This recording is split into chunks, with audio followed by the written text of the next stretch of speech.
J'aimerais vous parler des différentes catégories de poêles que nous pouvons proposer et leurs avantages et inconvénients. On peut dire qu'au niveau des poêles à bois, on a deux catégories et demie de type d'habillage, si on veut. Je préciserai le et demi un petit peu plus tard. Les deux catégories principales sont finalement tout ce qui est poêle avec une base principale tout métal et les poêles qui peuvent être avec une base plutôt habillage relativement complet en pierre comme on a là, comme on a sur un modèle comme celui-ci ou d'autres modèles que je vais vous montrer un petit peu plus tard. Donc cette première catégorie de poêles tout métal, donc ce sont des poêles qui n'ont aucune capacité à garder la chaleur. Donc ce sont des appareils qui vont chauffer très vite. Au bout d'un quart d'heure, 20 minutes, il y a vraiment une sensation rapide de la chaleur dans la pièce.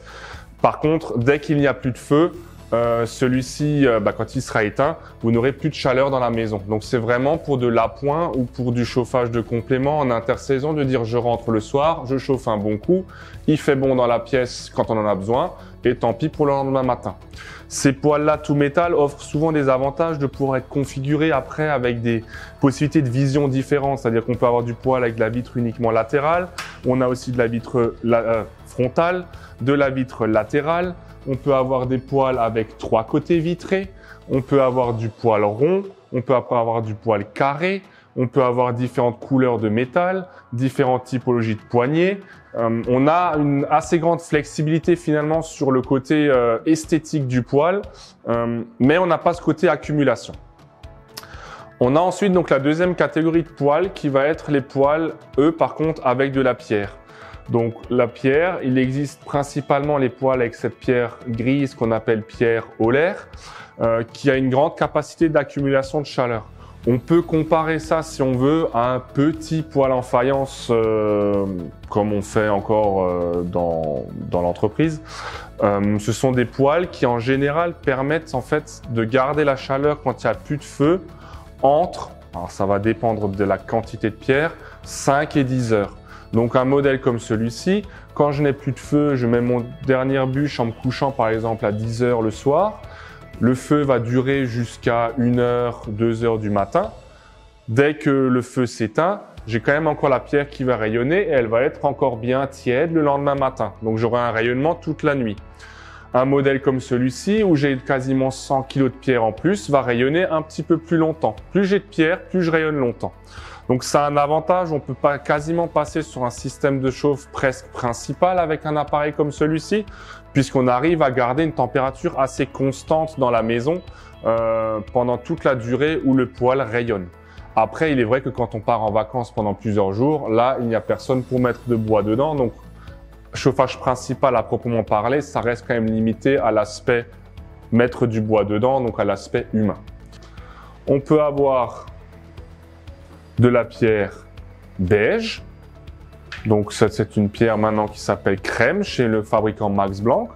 Elle peut être en version structurée ou en version lisse selon les modèles. On peut avoir quasiment de la pierre noire, donc au final c'est un granit, mais qui a de par sa masse aussi une belle accumulation. Donc là on l'a en granit structuré ou même en granit noir lisse, où quand on regarde le poêle, on a l'impression d'avoir finalement un poêle tout métal, alors que c'est un poêle avec de l'habillage en pierre. Il existe encore d'autres teintes, comme une pierre beige avec effet bois, des pierres dans un autre gris. Donc il existe différentes teintes chez le fabricant Max Blanc notamment. Je vais maintenant terminer par cette catégorie et demi dont je vous parlais avant. En fait, ce sont des poêles métal, donc sur le même principe que ce que je vous ai montré avant, mais dans lesquels on peut rajouter de l'accumulation. Ce sont en général des modèles, enfin même tout le temps, des modèles où on a une partie en fait supérieure au-dessus du poêle qui en apparence peut être creuse. Donc j'ai effectivement ici sur un poêle par exemple ici 30 cm, là j'ai 50 cm. On a sur un modèle encore plus grand, on a une partie vraiment très haute, là cylindrique creuse, où j'ai sur ce modèle carré à l'intérieur du vide. Ce vide peut être comblé par des blocs de pierre d'accumulation. Ce sont des blocs qui ressemblent à ça. Donc selon les fabricants, ils ont un aspect un petit peu différent, mais c'est en général du béton réfractaire qui va se mettre en fait sous forme d'anneau dans les poêles. Et donc en fait, en fonction des modèles, on peut rajouter jusqu'à 100 kg de pierre. Par exemple, un modèle comme lui, c'est 100 kg qui rentre dedans, même 120 kg. Le modèle rond derrière nous, c'est du 100 kg. Dans les modèles carrés, on arrive à mettre 90 kg. Donc on a quand même une certaine quantité de pierre. Alors moindre par rapport à des modèles où tout l'habillage est en pierre, mais on a quand même une certaine quantité de pierre qui va permettre d'avoir une certaine accumulation. Et donc pendant 3, 4, 5 heures, on va dire grand maxi, vous allez avoir un rendu de chaleur par votre poêle, même quand il n'y a plus de feu dedans. C'est pour ça que je dis un peu c'est un mix des deux, entre à la fois métal et accumulation. C'est pas un vrai accumulateur, mais ça permet d'avoir quand même un petit confort de température, même quand il n'y a plus de feu à l'intérieur du poêle.